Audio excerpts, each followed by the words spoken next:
From the four corners of this land we call America the Beautiful, here is a fascinating look at the world around us. RV trips of adventure, discovery, and beauty to find some of the most beautiful and unique places, people, and events on American Odyssey. Join us now as we leave the freeways behind and head for the back roads of America to discover what's just beyond the next bend in the road. Once each year, the New England states are blessed by Mother Nature with an incredible display of fall colors that are unique to this part of America. We drove our Mini Winnie from Nashua, first along the Atlantic coast and then on to North Conway, to find out what's just around the next bend in the road for this week's show that I've called simply Autumn in New Hampshire. Ride along with us now as we share some of the fall beauty, interesting people, and out-of-the-way places to discover New Hampshire.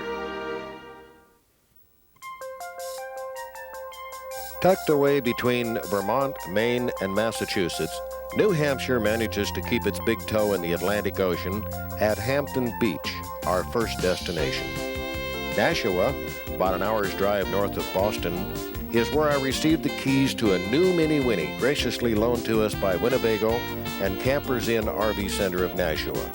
After Ed McNamara handed me the keys, it was off to the back roads of New Hampshire.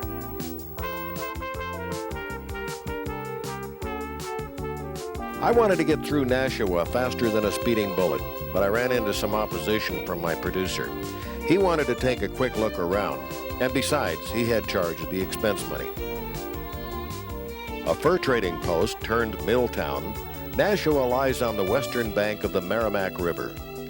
Looking over Nashua, we found it to be a pretty city with many homes and buildings dating back to when everyone thought Chicago was the western edge of America.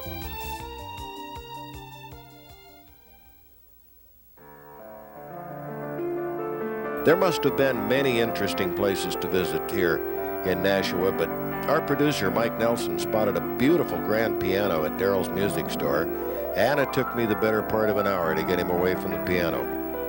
I think this is the only chance he gets to practice.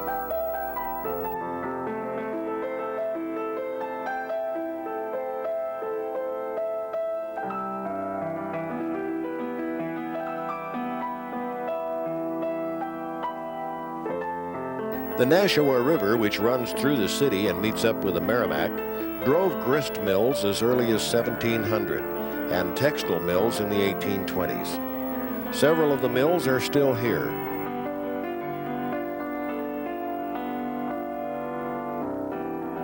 The Romanesque First Church, erected in 1893 on Library Hill in the north end of town, is relatively new compared to some of the other buildings. We could spend all of our allotted time here discovering the fascinating early American history of Nashua, but if we're going to see New Hampshire, we've got to hit the road.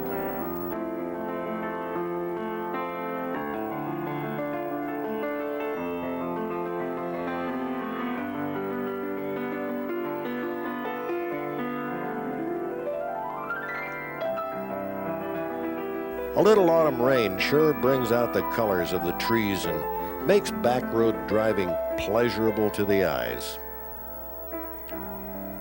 Exeter is another of the many New England cities with an interesting history. It was founded in 1638 by Reverend John Wheelwright, who was expelled from Boston for publicly disagreeing with the Puritan Church on theological matters. In those days, if you disagreed with the edicts of the church, you caught the first stage out of town and you didn't come back. John, by hook or crook, acquired 30 square miles of land from the Squamscott Indians and established an independent government, which later became the city of Exeter. Just a short detour from Highway 111 near Kingston is our first tour site and is, appropriately enough, also the oldest. Come on, partner. Let's do a little exploring. According to recent radiocarbon dating, Mystery Hills, otherwise known as America's Stonehenge, is at least 4,000 years old. Who built it and why are still unanswered questions. I asked Bob Stone, the owner of the property, who built this strange stone edifice? We don't know. Nobody knows. It's one of two cultures, either an Indian culture that we know nothing about, stone building culture, or it's European. one or If the it's other. European, then that means Europeans were here That's what it means. 4,000 years ago. And this is why the... To those the lacking a sense of establishment don't wonder even or like to buy curiosity about the world around Yeah, us, right. this Yeah, American doesn't fit into Stonehenge the probably present looks to be theory. nothing Right, more you than a have to big change all pile their of books, rocks. and wouldn't that be a shame? It may be lacking in the grandeur of its British namesake, but it seems to have served the same purpose as Stonehenge. A giant calendar tracing the movements of the sun, stars, and moon to show the summer and winter solstice. There are a series of stone buildings, passageways, chambers, and even a sacrificial altar with a speaking tube to apparently convince the gullible ancient people that their altar itself was speaking to them. See this step here? This shows about the height of the ancient people. They stood here. There is a speaking tube that you're looking at. It goes through 5 feet of wall. That tube, stone-lined tube, comes out underneath the sacrificial table. So that when you speak in here, it sounds just like the sacrificial table is talking to you. Just like the Oracle of Delphi in Malta. I am the god of the underworld. You will obey my command. Now perform the sacrifice. But not me. Anyone. Much of the charm and fascination of this site derives from there being more questions than answers. The creators of the site could have been Native Americans, ancient Greeks, Phoenicians, Celts, or ancient astronauts. Take your pick. Your guess is as good as anyone's. More than 4,000 years ago, the sun rose over this stone, and it still does today. There it is, the Atlantic Ocean. And you know, it looks just like the Pacific Ocean. This area is called Hampton Beach, which was incorporated in 1726. This area has preserved many of the 18th and 19th century houses along Route 1A, all the way north to Portsmouth. This is one of the reasons the New England states have been called America's attic. The New England states are full of rustic little towns with names like East Windham, North Windham, South Windham, and Central Windham, not to mention West Windham.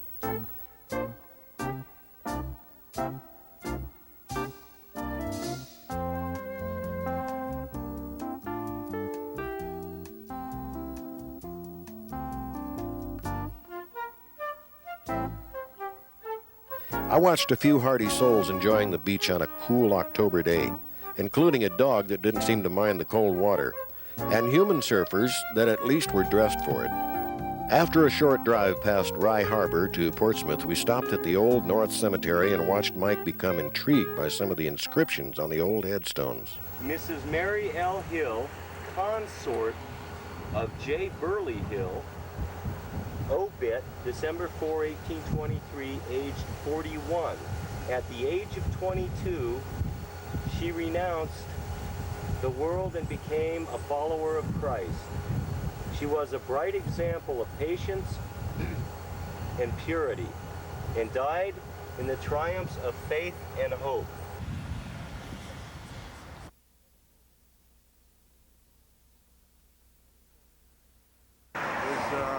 General William Whipple.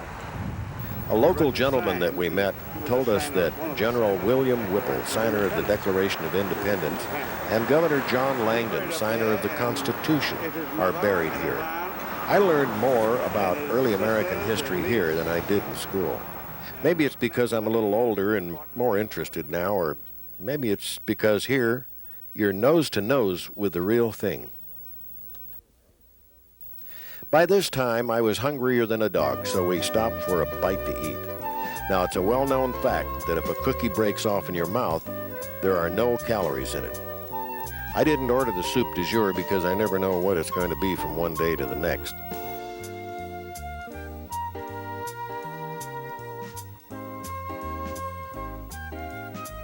Driving down a remote country road near Portsmouth, we came upon an old mansion that once belonged to the first royal governor of New Hampshire, John Wentworth, who in 1717 was appointed by the king to govern this new colony.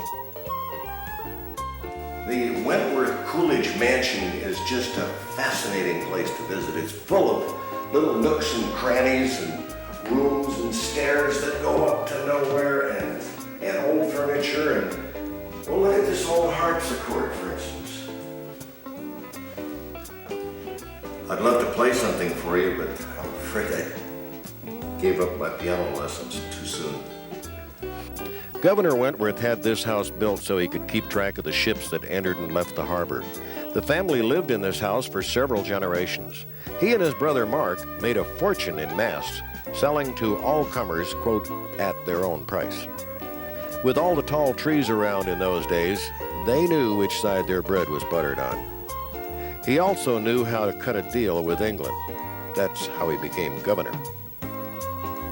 Strawberry Bank, so named for the profusion of wild strawberries that greeted the English settlers, is an ongoing restoration project that recaptures the look and feel of this old seaport neighborhood that grew to become Portsmouth. Strawberry Bank is literally an open-air museum. The gardens are laid out the way they were designed in the 17th century.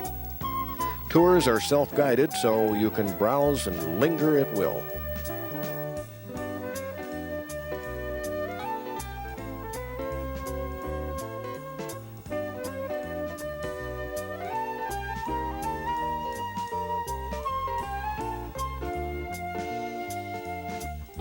Next, we head north to the castle in the clouds, and we'll have a look at the fall colors of New Hampshire.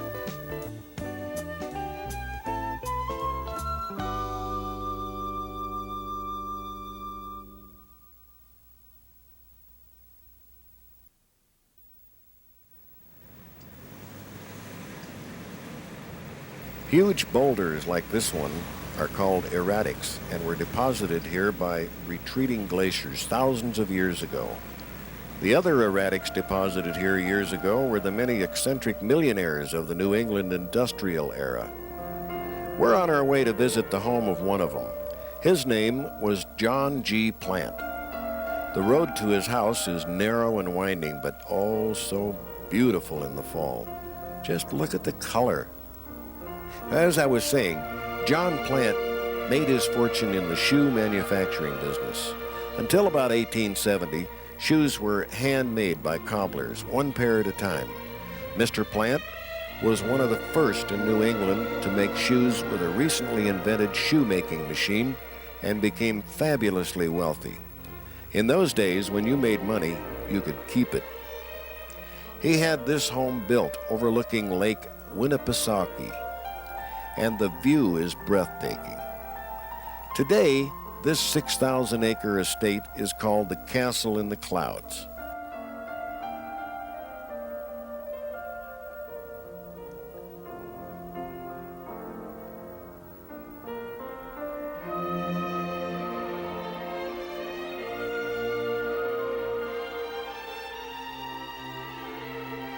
Mr. Plant was a strong admirer of Napoleon. Several references to Napoleon can be seen in the house, such as this bronze statue of Napoleon with a map of the world in his lap. The house was quite modern, considering it was built shortly after the turn of the century. It even had an intercom system. John also had his secret little hideaway.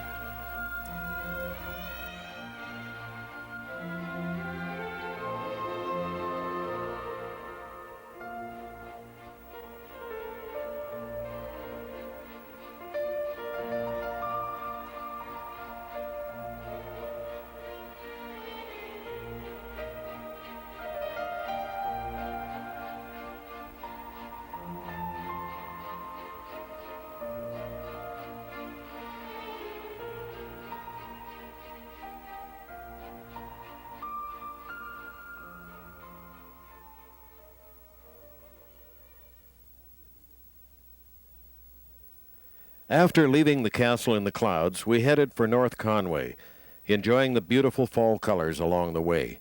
At the train station, I met what I considered to be a typical New Englander. I asked him what he thought of New Hampshire's neighbor, Vermont, since I've been thinking of going there someday. Oh, Vermont's a place all by itself. Is it really? Yeah, it's beautiful. Vermont is beautiful. You got to go to Vermont. We'll have to do that. Yeah, have a good time. Thank you. Yeah, good. When it comes to steam choo-choo trains, I'm like a little kid. We took a ride through the North Conway countryside. The sounds of a steam train ride can speak for themselves.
What would autumn in the country be without pumpkins? I picked mine for its quality rather than its size. One of New Hampshire's most popular attractions is the famous Old Man of the Mountain, a natural granite formation that when viewed from a certain angle looks just like a pile of rocks on a cliff. Well, we're not going to go there because it's just a little bit too far out of our way, and besides, you can see it on New Hampshire's license plate. I'm eager to see the fall colors, and we will, but first, I thought you might enjoy a short side trip a few miles to the east of North Conway in the town of Fryeburg, Maine, where they're having a state fair. Hi, Mom. Lots of onions keep you from getting old. Did I say that? Like every state fair in America, there are people, all kinds of people, and plenty of them. There are talented people, funny people, pretty people, and pretty funny, talented people.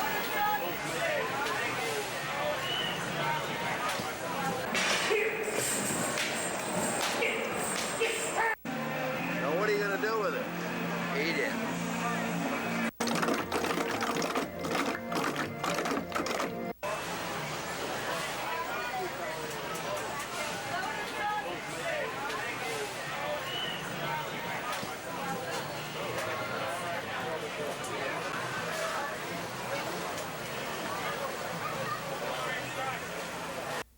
Watch the chicken.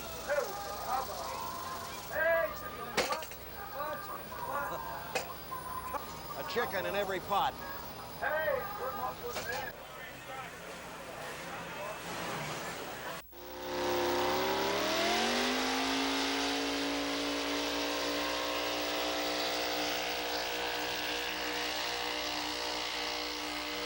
I never could understand why anyone would spend thousands of dollars on a pickup truck just to pull an orange-colored sled a few hundred yards.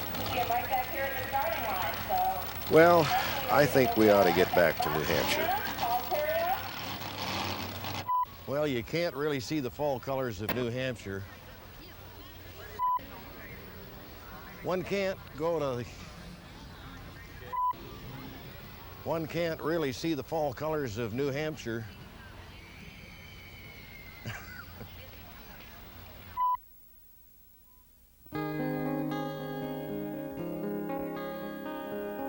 When we got back to North Conway, the sun was starting to set, and we heard that tonight there was going to be a hoot at the New England Inn.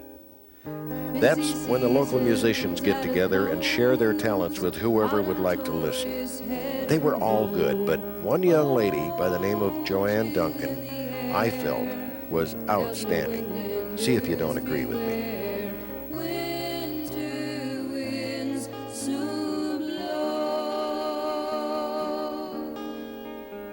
Sipping spice cider, warmed by the fire, the spirit of New England lives on. Silver moonbeams light the sky, with stoves burning scent the night. Want to we us locals meet, a harvest full of gift and song, sipping spice cider, warmed by the fire, the spirit of New England lives on. Fall colors teach you that the autumn of your years is a fantastically beautiful time to be alive if you would just focus on the beauty of the colors and ignore the dry branches.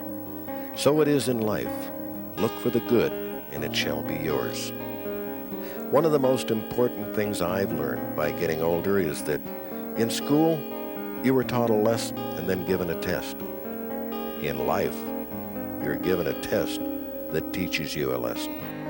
Simple is the way, find goodness in every day. The best things in life are free. Life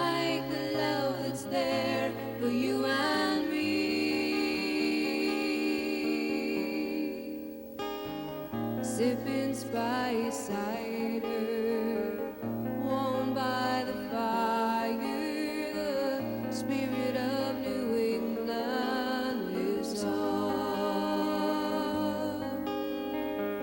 Sipping spice cider, warmed by the fire, the spirit of New England lives on.